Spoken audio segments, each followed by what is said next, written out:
ये कहानी है एक माँ की जो अपने बच्चे की जान बचाने के लिए बड़े से बड़ा रिस्क उठाने को तैयार थी, क्योंकि वो समंदर के बीचों बीच फंस चुकी थी जहाँ मीलों दूर तक सिर्फ पानी ही पानी नजर आ रहा था। इंसानों का मानो नामो निशान तक नहीं था। अब देखना यह है कि वो बिना खाने और पीने के सरवाइव कर भी पाएगी या नहीं। तो चलिए बिना किसी देरी के मूवी को स्टार्ट करते हैं। इस कहानी की शुरुआत में हम एक शहर को देखते हैं जहाँ पर लोग भूख से मर रहे हैं, क्योंकि गवर्नमेंट के पास रिसोर्सेज की कमी हो गई है। यानी शहर में खाने पीने की किल्लत बढ़ गई थी। इसीलिए उन्हें बच्चों और उन औरतों को जो माँ बनने वाली हैं उन्हें मारने का कदम उठाना पड़ा ताकि और पॉपुलेशन ना बढ़ सके। फिर हमें एक आदमी दिखाया जाता है जो इन सभी लोगों को पैसों के बदले यहाँ से निकलवाने में उनकी हेल्प करता है। उन्हीं लोगों में एक कपल भी था, मिया और निको, और ये इस मूवी के मेन कैरेक्टर हैं। इन सभी लोगों को अब एक कंटेनर में बैठा दिया जाता है। कंटेनर में एक औरत अपने टेप पर खबर देख रही होती है कि गवर्नमेंट यहाँ पर खाने की कमी की वजह से बच्चों और माँ बनने वाली औरतों को मार रही है। ये सब देखने के बाद मिया बहुत उदास हो जाती है, क्योंकि वो भी माँ बनने वाली थी। इसीलिए मिया और उसका हस्बैंड, जिसका नाम निको होता है, वो दोनों कंटेनर में बैठकर इस शहर को छोड़कर जा रहे थे।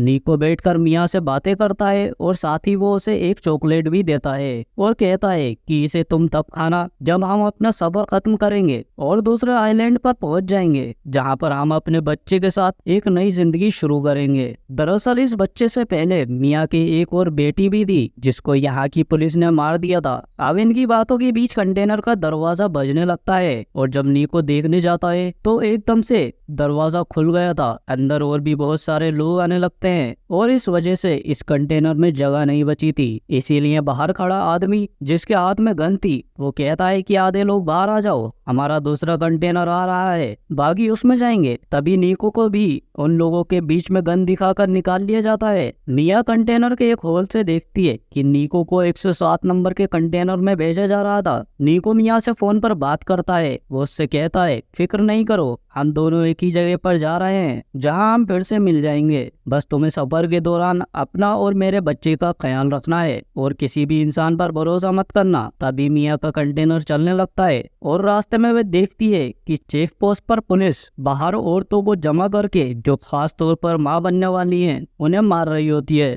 कुछ देर के बाद कंटेनर रुक जाता है। मिया सुराग से देखती है कि कुछ ऑफिसर्स ने कंटेनर को तलाशी के लिए रोक लिया था। अब कंटेनर को खोलकर जब चेक किया जाता है तो वो उन्हें पूरा खाली मिलता है। दरअसल इस कंटेनर के अंदर छुपने की खुफिया जगह थी और सभी लोग उधर छुप गए थे। ऑफिसर जब गोली चलाता है तो उसे भी पता चल गया था कि अंदर खाली बहुत सी जगह है। अब पुलिस ऑफिसर सबसे कहता है देखो सब लोग बाहर आ जाओ वरना तुम्हें ऐसे ही मार दिया जाएगा। ये सुनकर मिया उस कंटेनर के अंदर रखे डब्बों के ऊपर चढ़ गई थी। तभी वहां पर एक लड़की भी जान बचाने की खातिर दरवाजा खोल देती है और जैसे ही वो बाहर आती है ऑफिसर ने उसके सर पर गोली चला दी थी और फिर एक एक करके सबको मार दिया जाता है। सबको खत्म करने के बाद ऑफिसर ये हुक्म देता है कि यहाँ से लाशों को ठिकाने लगाकर कंटेनर को साफ करके शिप में भेज दिया जाए। ऑफिसर के आदमी ऐसा ही करते हैं। मिया जो कि ऊपर की तरफ जाकर छुप गई थी अब वो नीचे आती है और निको को फोन लगाकर बात करने की कोशिश करती है, मगर निको का फोन बंद आ रहा था। इससे मिया बहुत ज्यादा परेशान हो गई थी। फिर वो वहां पर उन्हीं मरे हुए लोगों के सामान को देखने लगती है जो कंटेनर में थे। उसे एक बैग से ड्रिल मशीन, चाकू और एक मोबाइल मिलता है। तभी हम देखते हैं कि मिया का कंटेनर शिप में रखवा दिया जाता है। रात भी हो गई थी। तभी समुद्र में तेज तूफान आ जाता है और उस तूफान की वजह से मिया का कंटेनर जोर जोर से हिलने लगता है। वो मदद के लिए बहुत चिल्लाती है, मगर यहाँ पर कोई भी उसकी आवाज सुनने वाला नहीं था। कंटेनर अब और भी ज्यादा जोर जोर से हिलने लगा था, जिस वजह से मिया का सर एक बॉक्स पर जा लगता है, जिससे वो बेहोश हो गई थी। अब जब सुबह होती है और मिया को होश आता है तो वो देखती है कि उसका कंटेनर बाकी कंटेनर की तरह समंदर में डूब रहा है। वो निको को कॉल करने की भी कोशिश करती है, लेकिन उसका फोन टूट चुका था। उसे बाहर से बहुत सी आवाजें आ रही थी जो कि कंटेनर में बंद लोगों की आवाजें थी और वो सभी मदद के लिए चिल्ला रहे थे। मिया अपने कंटेनर के सुराग से देखती है कि 107 नंबर वाला कंटेनर पानी में डूब गया है जिसमें निको था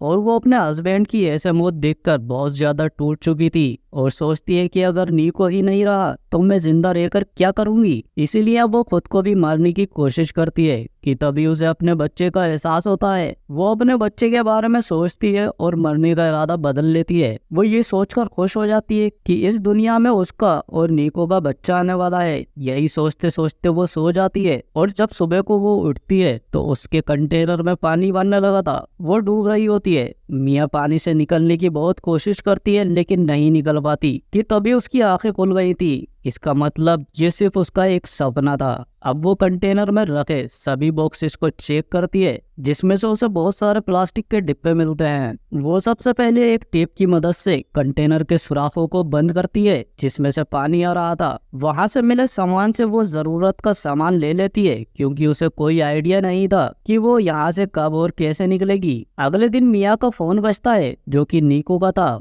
वो उसे बताता है कि मुझे 107 नंबर वाले डिब्बे से निकाल लिया गया था, तुम फिक्र नहीं करो, मैं जिंदा हूँ। मिया उसे अपने बारे में बताती है और कहती है नीको मैं एक कंटेनर में फंसी हुई हूँ जो समंदर के बीचों बीच है। ये सुनकर नीको कहता है फिक्र नहीं करो, मैं तुम्हें ढूंढ लूंगा, बस तुम अपना और बच्चे का ख्याल रखना क्योंकि हम पहले ही गवर्नमेंट की वजह से अपनी बेटी खो चुके हैं। मिया नीको से बात करके थोड़ा बेटर फील करती है क्योंकि नीको जिंदा था। अब वो कंटेनर में लोगों का बचा हुआ खाना तलाश करती है और उसे बहुत ही संभाल कर इस्तेमाल कर रही थी। एक रात फिर से समंदर में बहुत तेज तूफान आ जाता है जिसे देख मिया बहुत ज्यादा घबरा गई थी और तभी इसी बीच उसे दर्द स्टार्ट हो जाता है और फाइनली इस तूफान के बीच वो अपने बच्चे को जन्म देती है। मिया के बेटी हुई थी जिसे देखकर वो बहुत खुश होती है और उसे गले से लगा लेती है। आहिस्ता आहिस्ता मिया के पास पड़ा खाना भी अब लगभग खत्म होने लगा था। वो सोचती है कि आखिर कब तक वो ऐसा ही इस कंटेनर में बंद रहेगी। तभी उसे अपने सामने पड़ी ड्रिल मशीन नजर आती है। ये उस मशीन को लेकर कंटेनर के ऊपर रास्ता बनाने की कोशिश करती है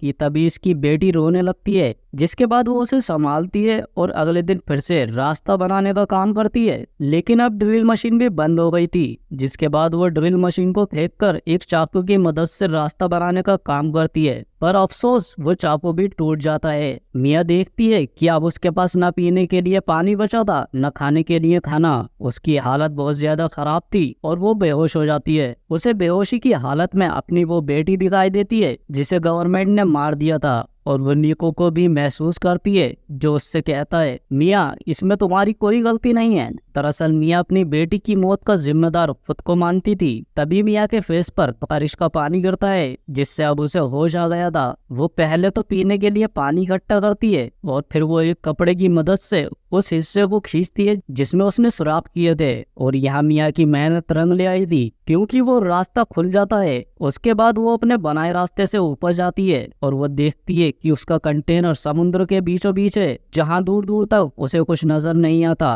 फिर वो अपनी बेटी को भी ऊपर ले जाती है और उससे बातें करती है और कहती है हम यहाँ से जरूर निकलेंगे। तभी उसे समुद्र में मछलियाँ नजर आती हैं। मिया को ये देखकर एक आइडिया आता है। वो मछली पकड़ने वाला एक कांटा तैयार करती है जिससे वो मछलियाँ पकड़ने की कोशिश करती है लेकिन उससे एक भी मछली नहीं पकड़ी जाती। वो बहुत थक चुकी थी और ऊपर ही लेट जाती है। तभी उसे आसमान में एक प्लेन नजर आता है। अब मिया जल्दी से कंटेनर के अंदर जाकर शीशे का टुकड़ा लेकर आती है ताकि वो उसके रिफ्लेक्शन से प्लेन को अपनी खबर दे सके, मगर जल्दबाजी में उसकी टांग पर चोट लग जाती है। लेकिन फिर भी वो हिम्मत नहीं हारती और शीशे के टुकड़े को लेकर प्लेन की तरफ रिफ्लेक्शन डालती है, मगर वो प्लेन जा चुका था। वो मायूस होकर नीचे आ जाती है जिसके बाद वो अपने जख्मों को सीकर उसको एक कपड़े से बांध लेती है। साथ ही उस कंटेनर में उसे बहुत सारी एयरफोन्स मिलती है। अब वो सारी रात जागकर एयरफोन की वायर्स का इस्तेमाल करके एक जाल बनाती है। अगली सुबह वो उस जाली से मछलियां पकड़कर अपना पेट भरती है। वो कई दिन तक ऐसे ही मछलियां पकड़ती और अपना पेट भरती। उसने अपने पास पड़े डिब्बों में भी मछलियां पकड़कर रख ली थी। वो SOS लिखकर प्लास्टिक के डिब्बों में बहा दिया करती थी ताकि कोई तो उसकी मदद के लिए आए। एक रात उसे नीको का फोन आता है जो मिया से कहता है कि मुझे माफ कर दो, मैं तुम्हें बचाने नहीं आ सका क्योंकि हमारे कंटेनर को पुलिस ने पकड़ लिया है और मुझे गोली लगी है। मिया कहती है नीको हमारी बेटी हुई है जो बिल्कुल तुम्हारे जैसी है, वो उसे अपनी बेटी की आवाज सुनवाती है कि तभी उसका फोन बंद हो गया था। मिया बहुत रोती है और कंटेनर के ऊपर ही सो जाती है। ऐसे ही उसे कंटेनर में रहते हुए 32 दिन गुजर जाते हैं और कंटेनर में इस्तेमाल का जो भी सामान था वो मिया ने यूज कर लिया था। अब वो कंटेनर के ऊपर डिब्बों की मदद से एक छोटी सी कश्ती बनाती है जिसमें उसने अपनी बेटी को लेटा दिया था और मछलियां जमा करती है। थोड़ी देर में रात भी हो जाती है और कंटेनर में भी पानी भरने लगा था। मिया की बेटी की तस्वीर पानी में गिर गई थी, इसलिए मिया जब उसे लेने जाती है तो रस्सी में उसका पाँव फंस गया था और उसकी बेटी की कश्ती पानी में बह गई थी। मिया किसी तरह अपने पैर को छुड़वाकर बाहर आती है, मगर अब उसे अपनी बेटी कहीं पर नजर नहीं आती। वो पागलों की तरह उसे यहाँ वहाँ ढूंढ रही थी, लेकिन वो उसे कहीं नहीं मिलती। दूसरी तरफ मिया की बेटी के पास एक बहुत बड़ी व्हेल मछली आ जाती है, जिसकी वजह से उसकी बेटी पर पानी गिरता है और वो रोने लगती है। मिया अब उसकी आवाज सुनकर उसके पास पहुंच जाती है और अपनी बेटी से कहती है कि मैं सिर्फ तुम्हारी वजह से जिंदा हूँ, असल में तो तुमने मुझे बचाया है। इतना कहकर मिया उसी छोटी कश्ती का सहारा लेकर सो जाती है और अगली सुबह जब मिया उठती है तो वो अपनी बेटी से बात करती है और जो मछलियां उसने डिब्बों में इकट्ठा की थी उन्हें पानी में फेंकने लगती है, जिससे वहाँ बहुत सारे परिंदे जमा हो जाते हैं। तभी दूर बोट में बैठी एक लड़की परिंदों को इकट्ठा देख बोट को उस तरफ ले जाने का बोलती है और जब ये इधर आते हैं तो इन्हें मिया की बेटी मिलती है। वो लड़की इस कश्ती को देखकर सोचती है कि आखिर इतना प्यारा बच्चा कश्ती में किसी ने कैसे छोड़ दिया। तभी इन्हें मिया की बेटी की कश्ती के साथ एक रस्सी बंधी हुई दिखाई देती है और जब वो उस रस्सी को खींचते हैं तो उसमें से मिया बाहर आती है। पानी में लंबे समय तक रहने की वजह से मिया बेहोश हो गई थी और वो लड़की मिया को बचाने की पूरी कोशिश करती है और फाइनली वो अपनी बेटी की रोने की आवाज से होश में आ जाती है। मिया उनसे अपनी बेटी का पूछती है तो वो लड़की बच्ची को मिया की गोद में दे देती है और ऐसे ही मिया ने बहुत ही बहादुरी के साथ अपनी बच्ची को बचा लिया था और इसी के साथ इस मूवी का एंड हो जाता है। दोस्तों, मिया जैसी माँ के लिए एक कमेंट जरूर करें, चैनल को सब्सक्राइब करके बेल आइकन जरूर प्रेस कर लें।